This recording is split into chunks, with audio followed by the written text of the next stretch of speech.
Les crypto-monnaies sont en train de complètement s'écraser dernièrement et certains investisseurs ont même perdu espoir et ne sont même plus sûrs de ce secteur, pensant peut-être que nous entrons dans ce qui pourrait être l'un des plus gros bear markets et sans doute certains se demandent ce qu'il va se passer sur les plus grosses valorisations comme l'Ethereum, le Bitcoin. Aujourd'hui on va parler justement de l'Ethereum, je vous ferai une autre vidéo sur le Bitcoin, mais dans cette vidéo on se focalise sur le potentiel que ce projet possède sur les prochaines années et certains ne sont pas prêts.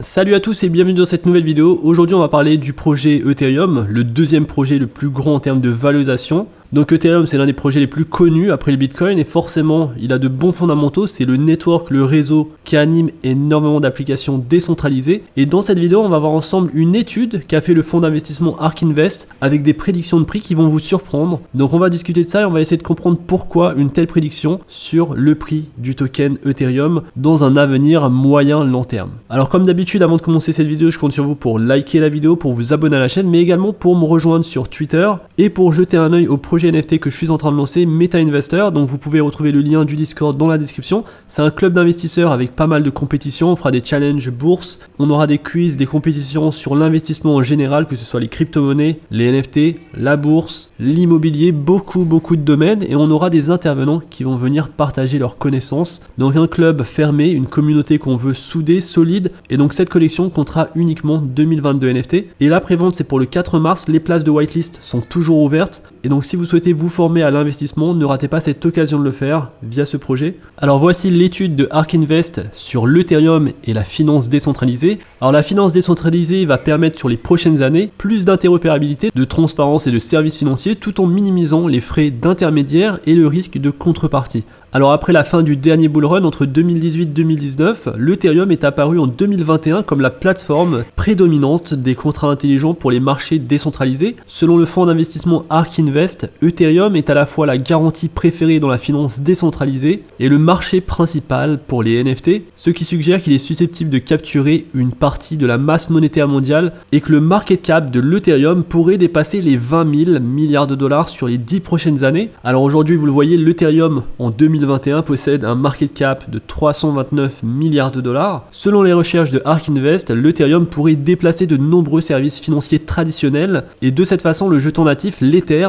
pourrait rivaliser en tant que monnaie mondiale et si c'est le cas on pourrait voir une valorisation de 20 000 milliards de dollars. Alors ça va se faire à mesure que les services financiers évoluent, que les réseaux décentralisés sont susceptibles de prendre des parts aux intermédiaires financiers existants. Les bénéficiaires de ce changement incluent donc l'Ethereum, le protocole de base, la finance décentralisée, les applications décentralisées construites sur l'Ethereum. Donc ça va être un gros mouvement pour beaucoup de projets crypto qui vont prendre en valeur forcément sur les prochaines années et on va retrouver les projets qui seront importants dans la DeFi, capturer également ces parts de marché sur les intermédiaires financiers existants. Mais aujourd'hui il faut le dire, l'Ethereum c'est quand même le garantie de la finance décentralisée et c'est le marché principal des NFT. On l'a vu avec l'année 2021 qui était une année formidable pour les NFT. On a vu les plus grandes collections sortir, que ce soit les Bored Ape, les Cool Cats, les Doodles, Cyberkongs et bien d'autres. Et donc l'Ethereum aurait potentiellement la capacité à capturer une partie des 123 000 milliards de dollars du marché global, du marché mondial. Ce qui fait qu'avec une valorisation, prenons une valorisation de 400 milliards de dollars pour l'Ethereum, ça serait une augmentation de 56 fois sa valeur pour atteindre une valorisation semblable au marché global financier. Donc ça c'est vraiment si l'Ethereum serait considéré comme une monnaie à part entière qui rivaliserait donc avec les monnaies que nous connaissons aujourd'hui.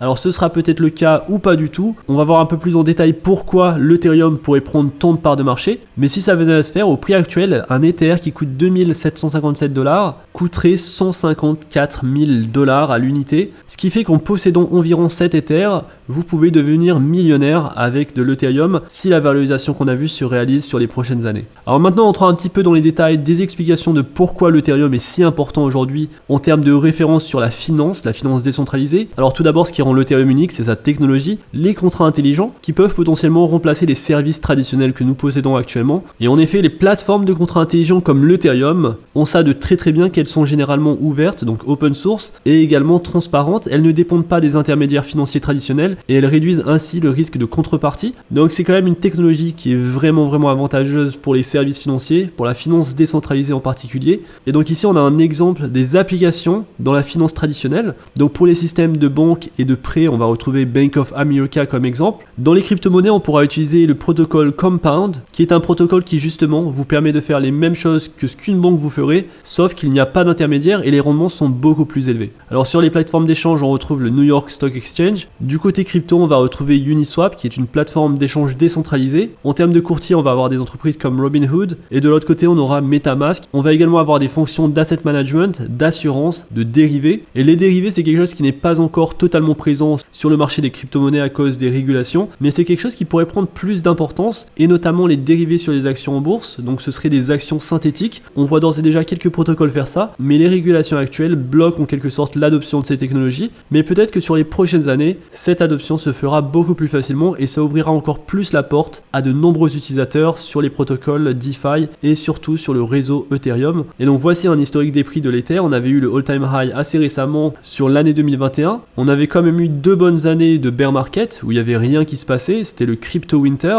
Et donc depuis 2021, l'année 2021, c'est là où il y a vraiment eu les explosions de valeur sur les crypto-monnaies. C'est ici où on voit beaucoup d'opportunités sur différents secteurs. On a vu des ventes de NFT pour Beeple qui a réussi à vendre son NFT à 69 millions de dollars. On a eu sur le marché des nouveaux stablecoins et des stablecoins existants qui ont réussi à capitaliser 100 milliards de dollars de valorisation. OpenSea, le marché des NFT, a eu des ventes records en termes de volume. Et bien sûr, on a eu toutes ces institutions commencer à entrer dans les crypto-monnaies, principalement le Bitcoin, un petit peu l'Ethereum. Et on a des entreprises comme Nike, Adidas, Samsung, des entreprises entrées sur les NFT.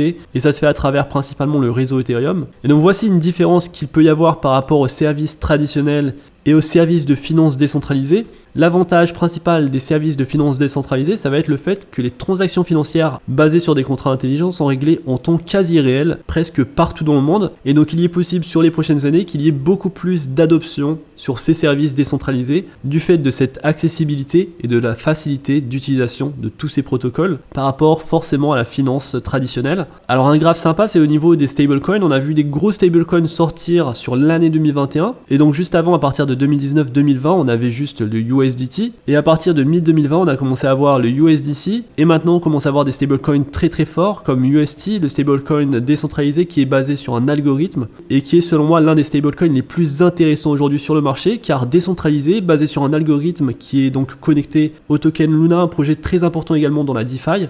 Un stablecoin qui, si aujourd'hui vous décidez de le staker sur Encore, vous aurez un retour, un rendement annuel de 19,59% et c'est un rendement fixe qui ne bouge pas depuis le début. D'ailleurs, ce qui est bien, c'est que la réserve a été augmentée, donc il n'y a pas si longtemps, je voyais la réserve descendre en UST, donc on était aux alentours de 20 millions de UST sur la réserve. Cette réserve a été augmentée à 485 millions de UST. Et le prix du token Encore, ANC, a augmenté complètement. Donc il était entré sur Binance il n'y a pas si longtemps que ça, donc aux alentours de 1,3$. Et aujourd'hui on est à 3,7$. Donc c'est assez énorme. Encore, c'est le protocole DeFi du projet Terra Luna. Je vous invite à regarder les vidéos que j'ai faites dessus. C'est un des protocoles DeFi qui m'intéresse beaucoup aujourd'hui, car à la différence de l'Ethereum, les frais de transaction sont très faibles. Et donc c'est facile et accessible d'utiliser tous ces services financiers décentralisés. Ce qui n'est pas le cas de l'Ethereum, qui est le premier projet DeFi avec 112 milliards de dollars de total value locked, mais qui possède des frais de transaction assez élevés malheureusement. Terra aujourd'hui possède 20 milliards de dollars de TVL. Phantom est également un protocole que j'aime beaucoup dans la DeFi et Avalanche est également un autre protocole à surveiller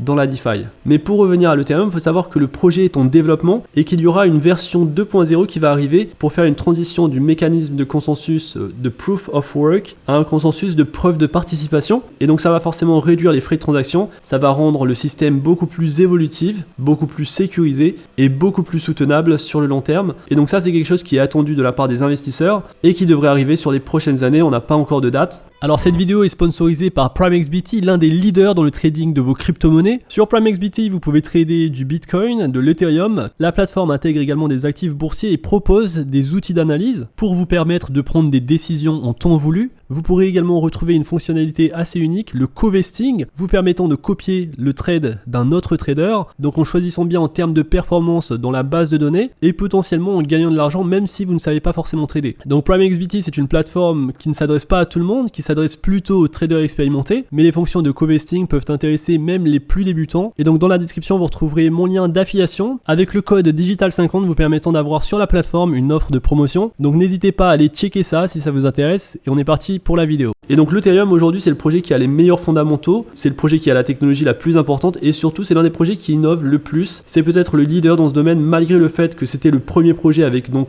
aujourd'hui la base d'utilisateurs la plus grande, et c'est aussi sur ce projet qu'il est intéressant de développer des applications décentralisées car le langage de programmation c'est le langage le plus commun, le plus facile, et donc même si on retrouve les applications principalement dans la DeFi, les NFT, le Metaverse et un petit peu dans les gaming, je pense qu'il y a beaucoup d'autres marchés qu'on pourrait voir s'ouvrir, mais les régulations vont un petit peu ralentir ces marchés. Je pense au marché de l'immobilier, au marché des dérivés, aux actions synthétiques. Ces marchés pourraient amener beaucoup d'utilisateurs, mais ça arrivera lorsque les régulations seront plus ouvertes. Alors voici un graphe des adresses uniques de l'Ethereum, ça ne cesse d'augmenter, il y a toujours plus d'utilisateurs, et ça c'est aussi l'adoption de masse qui va se faire organiquement sur les prochaines années sur les crypto-monnaies. Lorsqu'on va atteindre également des sommets de all-time high sur le Bitcoin, on verra également beaucoup de nouveaux utilisateurs essayer d'investir justement dans ces crypto-monnaies, et ça va augmenter forcément la valeur de ces crypto-monnaies. Et donc l'Ethereum en fait partie, c'est quand même le deuxième projet avec la plus grosse valorisation. Alors ici c'est une charte des transactions journalières, on peut voir que les transactions sont assez stables, malgré les chutes de prix qu'on a connues, les transactions se font toujours sur le réseau. D'ailleurs sur le dernier bull run, les transactions étaient allées assez haut, et aujourd'hui on connaît quand même des corrections assez fortes, mais on n'a pas réellement eu une descente importante sur les transactions. Donc ça c'est un bon signe. Un autre signe qui est à suivre et qui pourrait être intéressant, c'est le fait que donc l'Ethereum va passer à son niveau 2.0 et que ça pourrait rendre l'Ethereum déflationniste, c'est-à-dire qu'il va brûler plus de tokens qu'il y en aura de créés.